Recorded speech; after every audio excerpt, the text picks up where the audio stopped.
Hi, welcome to another episode of Talk with Confidence. This is where we have inspirational conversations with inspirational people. Today, I'm already fired up. I'm truly inspired already. We've been having a conversation of air, and it's been quite inspiring. I have in studio Mr. Neo Kuaho. He's the CEO of YDIDI, and he's also a social entrepreneur. Mr. Neo Kuaho, welcome. Thank you so much for having me. Yeah, man. Wow, you know, I was saying that I'm feeling confident this morning because I've got an appointment with confidence. Wonderful. My brother, we've been chatting off air. Yes. About a lot of the things that you do. But I want us to start at your social entrepreneurship. Firstly, for viewers who may not fully understand what's social entrepreneurship, what exactly is social entrepreneurship? I will simplify it. Entrepreneurship is it's solving problems. Yes. Right? So, yeah. That's entrepreneurship. Yes. Solving problems and receiving some kind of a reward in exchange for that. The social aspect of it is now you are solving problems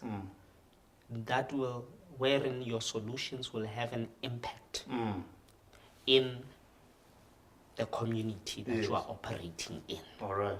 You understand? Yeah. So it will improve. So your entrepreneurship excursion or exercise results in people's lives improving in various aspects of their lives, be it economically, be it socially, be it education-wise, skills-wise, and so forth, right? Now, that is a social entrepreneurship. It focuses on impact, right? So it's impact beyond profit. Impact beyond profit, and it is critical. I don't like saying beyond profit. That's why a lot of social entrepreneurs they give up along the way because it's seen as impact beyond profit, and people interpret that as impact without money, without financial remuneration, you know, and so they approach it without a business angle. And without the money, you can't sustain this effort. So it's not charity, but it should not be charity, but it's business as usual. Business as we understand it, but the difference is instead of just concentrating on the profit motive, we're saying we are making money, we need to sustain the business, we need to grow wealth, but in that there has to be a positive change in society, impact in society. Yes. Wonderful. Yes. Which area of society? Because there's so many different challenges and problems that exist in society. In your social entrepreneurship journey, which are the specific challenges, problems that you've dedicated yourself towards tackling? My goal from inception, before even social entrepreneurship was defined, before it even became a course at schools or at universities, I just wanted to help young people be able to change their lives, to live better lives, by them being able to learn the things that they must learn, acquire the skills that they must acquire, get into places and jobs and careers that can help them to develop even further, as well as help them to move to a point where they can even be able to run and start their own businesses. Yes. So that is all I wanted to do. Yeah. Right? So I just wanted every young person to earn an income. I guess that's where YDIDI comes in. Can you just, I've heard you say the full acronym and define it and break it down, but for the sake of our viewers, can you just break it down for us? YDIDI? Yes. So in solving this, or pursuing this thing I have already, I want to see every young person being in a position to earn an income or create an income. So I started something called YDIDI. Yes, sir. And the whole purpose at the time when I was conceptualizing it and I was starting it was realizing one of the biggest problems being access to information. If he doesn't know there's a bursary somewhere, the chances of him or her getting that education are slim because generally they come from a background where there isn't finances. So I started YDIDI to enable young people to access information about opportunities. Yes. So YDIDI, YDIDI, which normally people will forget. And I say, if you forget, ask yourself, why did I? Nice. Nice. You know, but it is an acronym for youth development through investigation and dissemination of information. Wonderful. Beautiful. You know, so that's what it stands for. And luckily, or at the time when I started YDIDI, really, it was not born out of an idea of, if I start this, it can make money, or, you know, because I was comfortable. I was working as a analyst programmer, you know, developing systems, banking systems, and so forth. So in those times, I mean, 2008, 2009. Yeah. Hey, if you were in IT, You were on the up and up. Upwardly mobile. you know, Creme de la creme. you know, the froth.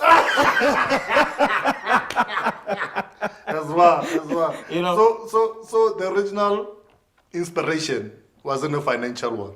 No.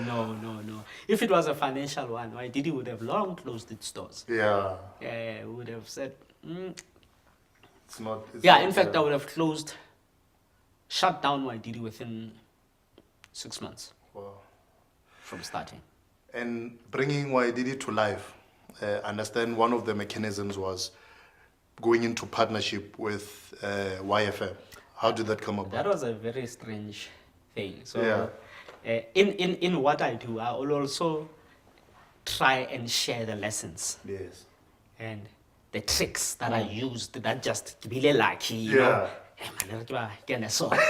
Now, we have heard that you need the connection, so can I go radio, can I go TV to get into government.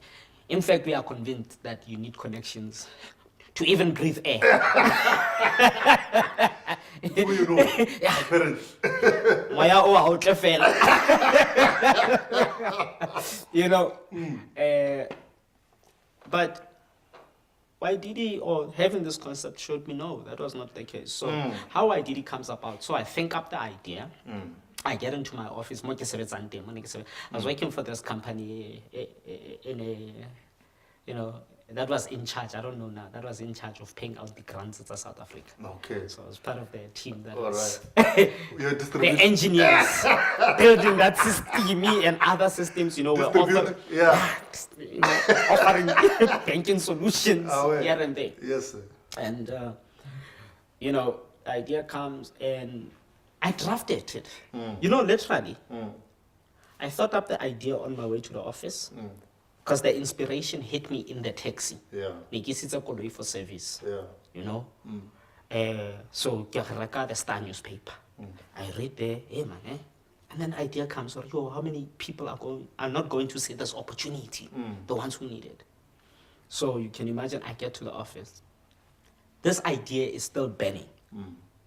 I need to release it. So I started drafting how this thing, if we were to create a website, we were to create a centralized hub, platform hub, and we were to share these things, all this information on as many platforms as possible, TV, radio, newspaper, you name it. We are going to do that. This thing will be dedicated to information dissemination about opportunities to the youth. I drafted this thing, a proposal. Took me about another 2 hours. Because I didn't know how to draft the proposal. I had no idea. More especially proposal. I just needed to draft a proposal, or maybe I can partner up with somebody. You see, the thing is, you don't have to have all the answers. You just gotta work on what is here. As you finish this one, the The next step will come. Will be revealed, yeah. You remind me of something Martin Luther said. He said, faith is taking one step even when you don't see the whole staircase. And that's exactly what you're doing. That is true. You know? So I worked on this thing. So I spent a good 2 hours or so. Before I get out of the office, luckily they didn't see me. I think they would have fired me on the spot. Researching how to write a winning proposal. Yeah. I read that document, I read multiple documents. And eventually, I had an idea. Raw. I put it this way, I put it this way, I put it this way. Imagine yourself, okay, the person you're going to send this to, this is their state of mind, this is their condition. So you need to be, so you put together this proposal. And then I said, all right. I wanted this thing to be on a radio station. Like literally, that's the next idea that came. Yeah. Next step. Yeah, I need this thing to be on a radio station. Metro, YFM, and a big one. Yeah, the major ones, yeah. All right. There gets a research kapile. Ke mang o tshwereng ko YFM? Literally. That's how much I was not connected. I didn't even know. You had to consult Google. I had to Google. Oh, okay. Oh, Mr. Kempfen Pillay. Yes. Oh, all right. Address ring, telephone number ring. On Google. Yeah. Get telephone number. Yeah. PA came out. Yeah. Okay. From go office. PA key. Send to the PA and also send to the CEO. Yeah. Yeah. That's as you work. Yeah. You have asked for the idea. And when you trust the idea, then the wisdom of how to execute it comes. But it comes as a result of actioning the idea. Yeah. Don't just sit on the idea. No. Yeah. Yeah. Then the wisdom comes. You don't have to have all the answers. And just on that, I think a lot of people stop at the idea phase because they think too much of step 10. You're worried about the mechanism. It's a TV show. Yeah. So how are you going to have all the answers? Just draft it down. Yeah. Just draft it. Yeah. Because there's nothing as worse as you have the idea of a TV show, but you say you are thinking too much about the mechanisms and you don't put it down on paper, so you don't bring it to life. Then one day we look at a TV show. No. Yeah. The opportunity is here now. Yeah. You realize or you are missing it because you did not prepare when the idea came at the time it came. You understand? And I'm sure you've had this confidence. It is better to be prepared for an idea, for an opportunity that does not exist, than to receive the opportunity and not be prepared. And it happens all the time. So a lot of people have the idea, they don't work the idea. Work on it. Whenever the answers got, just work on it. The idea? Just work on it so that when the opportunity arrives, it is too late to prepare. Or late. It must find you ready. Yeah, it must. That's the people who know me, they know, people I've worked with, they'll tell you already. Neo has got archives and archives of ideas that he has drafted. Yeah. The presentation, ready. Hey, can I have opportunity? Hold on. 518. Can I? I love that. I love that. And here's the thing. I've developed ideas in almost everything. Yeah. Insurance. Yeah. Fashion. Yeah. I don't have to be trained in these things, right? Yeah. Just say it's just the ideas. Let me put it down. And somebody will come. I don't know what I'm doing. Wait, can I learn? I've got that. Wow. Now say charge after the ideas. Yeah. Because the people I've given them to, they have worked for them. Yeah. They've made them succeed. Yeah. So I know there is value in my ideas. So now I am charging. Yeah. Now, when speaking to you now and also off air, I sense that you are somebody who has the gift or who loves to help people get to the next level. Yes, it is, man, sometimes what hard out. Yeah. ho thata ho tsoa o sna le center ka account ho thata to keep going. Yeah. And remember, you said when you said so, Neo, you ran YDIDI, it was not driven by money. And I said, had it been driven by money, I would have given up a long time ago. Right? And so, my love for people, I love people. Ke rata batho.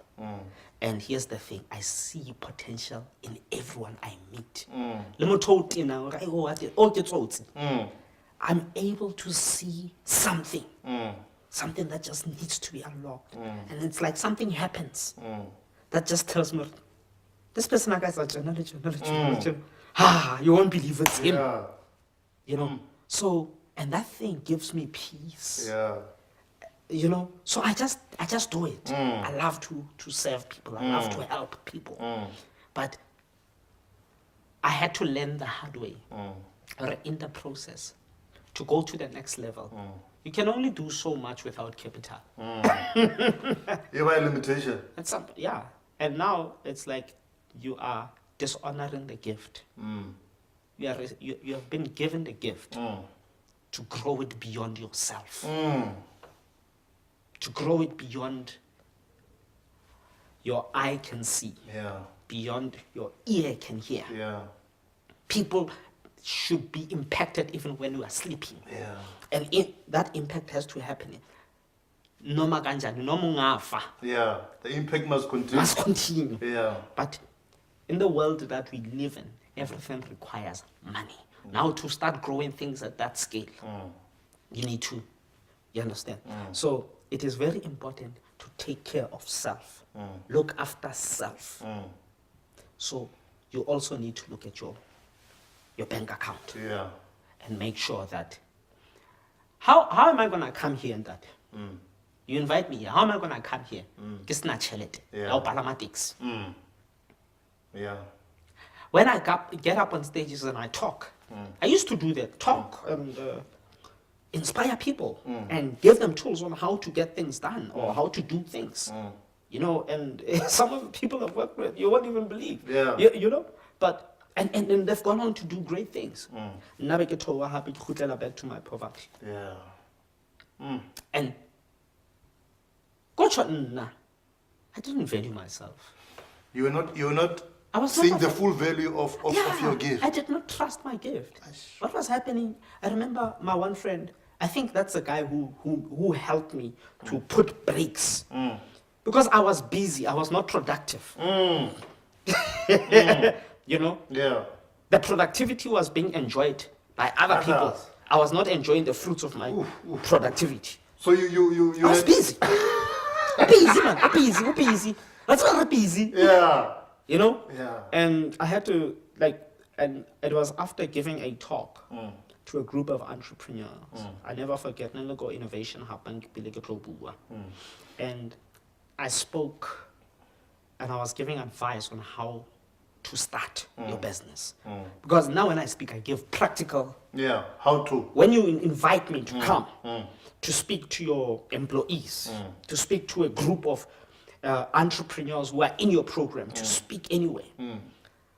I think motivation, there are people who will do it. I will not motivate you. I will talk to you, now that you are motivated, this is how we do it. Practical steps. You understand? I hear you. Right.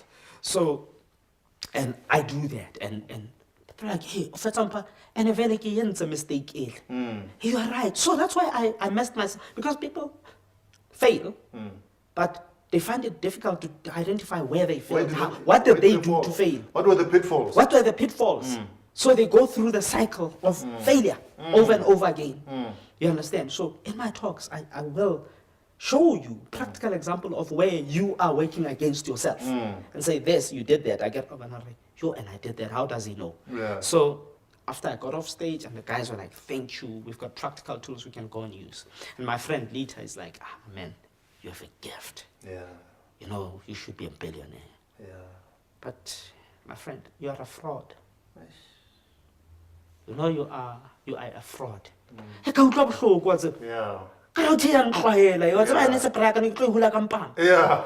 And like seriously, I would have smacked him upside down in his Yeah. head. My man, what do you mean? Yeah. Alright, Joe. You give practical tools. You tell people how to do it. You show people how to be successful and get money and get paid and how to build their ideas. From just an idea, you give them building blocks of how they can bring this to life. And when you are walking right next door to poverty, if not right in the middle of it, I had to bring you to this event for you to come and speak. Yeah. Had you known your value, these people would have paid you money. Had you known more what you carry within you and what you are coming to deliver. The weight of The weight the of what you are message, coming yeah. to deliver. These guys would have paid you so much money. Wow. You'd be having it. So from that realization, what are the things that you have changed in your social entrepreneurship, in your business, in your approach to life? What are some of the things that you've changed to make sure that that statement is not repeated to you? I stopped. I stopped doing talks. There's a time where you'd invite me and I'm not coming. But not that kind of. At first you're better, eh? You're better at the world, you feel used, you feel and you blame everybody. No, I stopped. And I blamed myself. Yeah. Because you see, here's the thing, it's all good and well. Or yes, there are people who have done you wrong, they were supposed to pay you, they didn't pay you, all of that jazz. But at the end of the day, you are the one who is responsible for yourself. Yeah. So when you blame other people, you remain a victim. So if somebody did something to you and that something is still there, you can't move on, right, until that something is fixed. But the power rests in their hands. So until that person decides or is convinced, or he must come and apologize, it means that your life is stuck. You've given away your power. You've given away your power. You are waiting on that person. And if that person doesn't care, they're busy with their own life. Yeah. So I had to blame myself for every misfortune, the poverty, and the unhappiness of the lack of the comfort I wanted and the materials I wanted. I had to stop blaming that they all cheated me, they didn't pay me. I had to stop blaming those people and start blaming myself. And once I blamed myself, I took responsibility. Because once it is mine, I've taken back the power. Yeah. So I had to take responsibility. All right. It is you who has done this to yourself.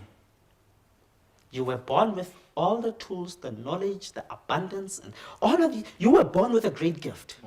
When I say you were born with all the knowledge, I'm not saying you know everything, but you were born with the ability to acquire knowledge.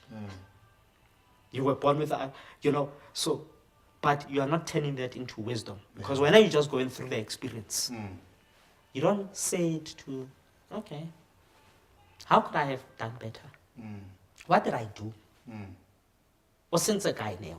Yeah. Step out of yourself and observe yourself in the situation. Step out. Self-introspection. You know? I say, I had to understand that the brain generates thoughts. And thoughts generate emotions and feelings. And feelings go back up to the brain again to generate more thoughts. So, in my realization was to say, the brain is an organ.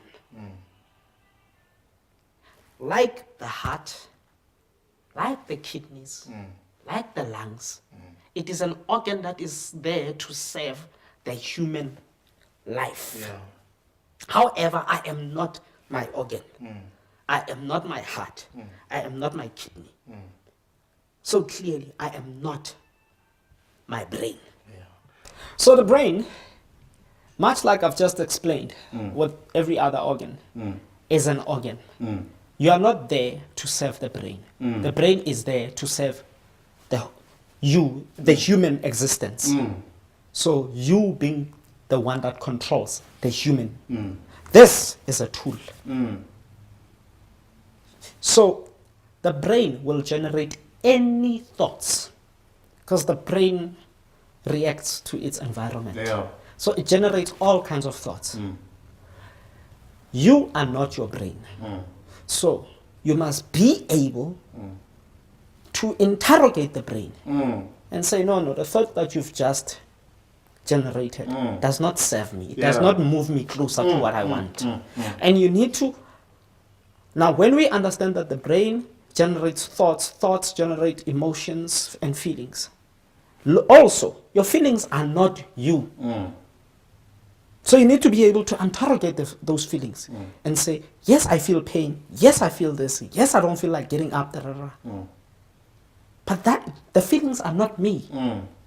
I need to interrogate them.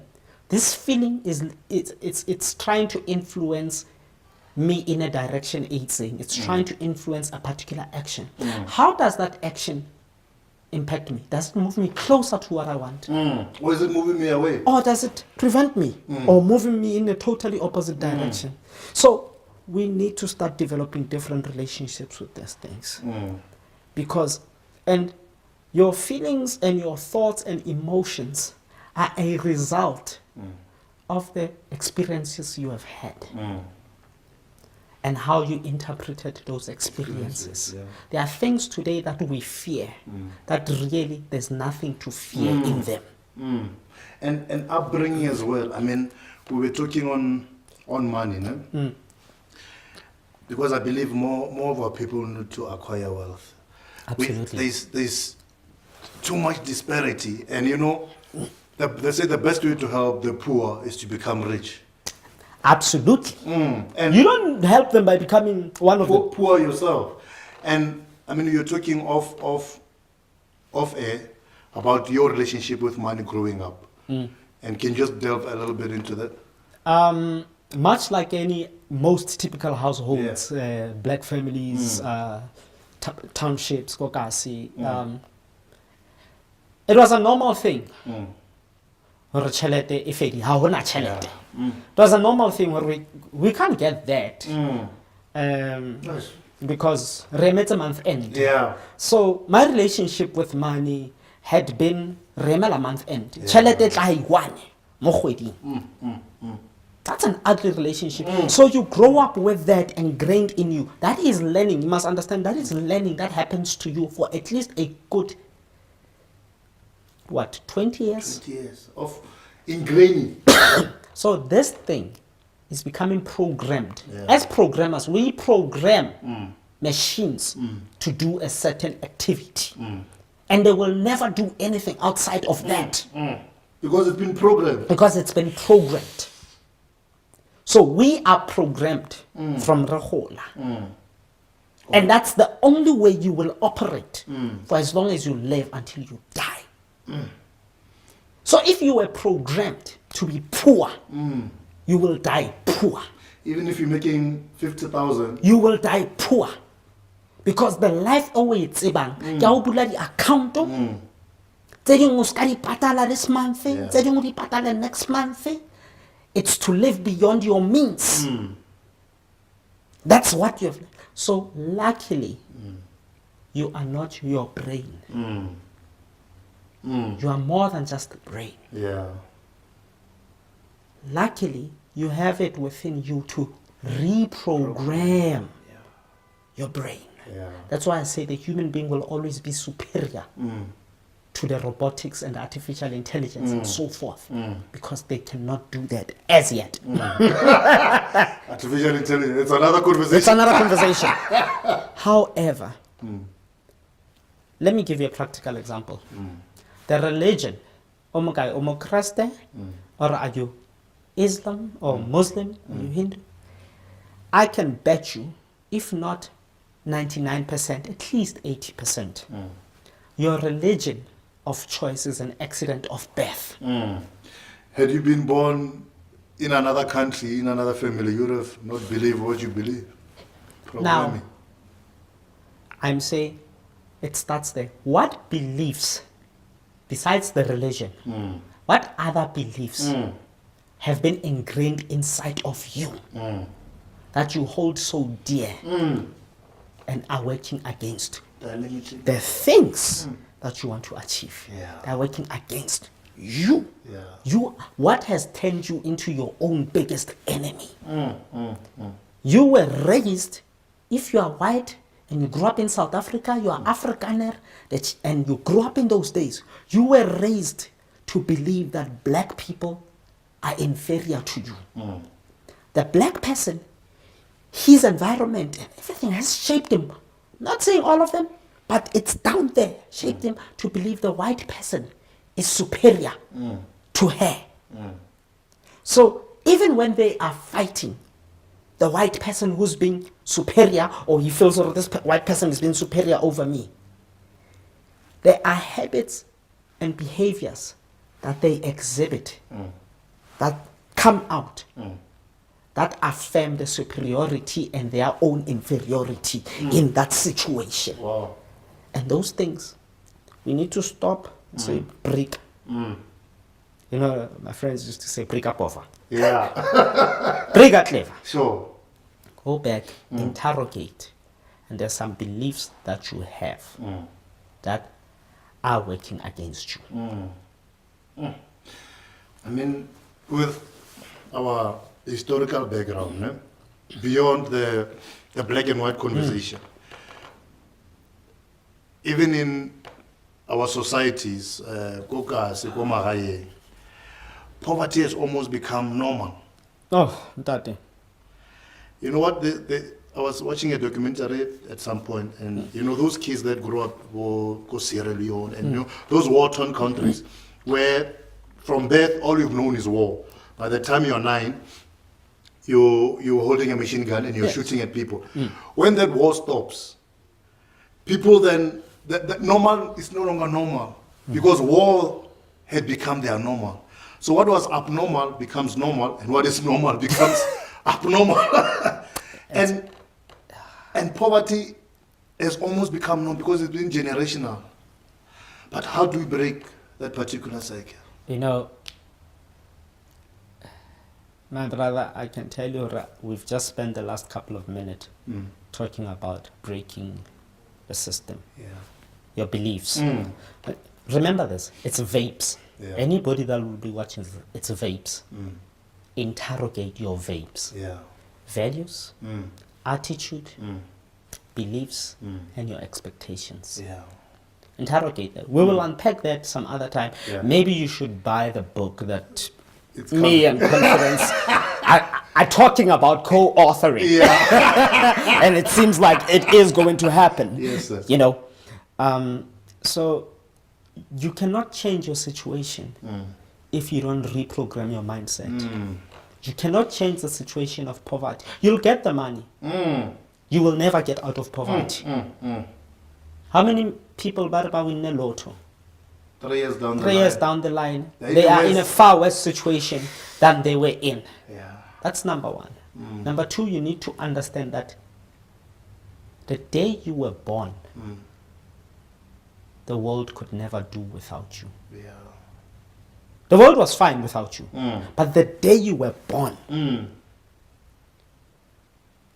honona le morero le sepheo. And Kore, you are not just an addition or the numbers. You understand? So you must value yourself. You must understand that you are a valuable human being, a very important part of this puzzle that is life. Once you love yourself, then you'll start being able to enjoy the things that come with loving yourself. And to know, you have an issue with yourself. And it's very simple to a majority of South Africans. Your love for Trevor Noah increased more when other nations embraced him. They saw the gift. the South African majority, their love and appreciation for Trevor Noah became more elevated when Trevor Noah was embraced by other nations. For me, that is proof we despise and doubt anything that resembles us. That is deep. So the closer this thing looks like me, the more I despise it. Wow. For me, if that is not proof of how much you loathe yourself, then I can't give you any other proof. And the amazing thing is, the value that now we suddenly see in somebody like Trevor Noah is value that was always there. The value was there. The value was there. He didn't all of a sudden have this value. The value got it. It's not like he got it that time. The value Was always there. But because you hate yourself so much, when Trevor's doing, oh yes, he's true, but he's still South African. Anything that resembles you, you hate it. Because you hate yourself. You despise yourself. You doubt yourself. You don't see the value in yourself. And that has to change. Mr. Kuaho. It has been a loaded conversation. We are going to unpack it deeper. We will be hosting workshops Yeah. on this subject. And yeah, So thank you so much. I'll Thank keep you so posted. Thank you so much. Thank you for having me. Yeah. Thank you. I really, really appreciate you.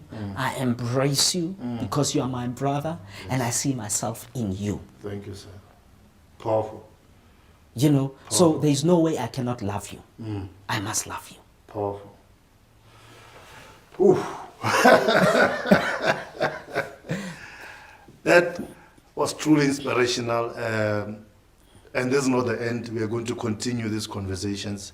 As he said, we are working on a project that we will pursue to extrapolate these issues further because they need to be extrapolated. You've been watching Talk with Confidence right here on Global Conference Television. Stay tuned for much more. Thank you.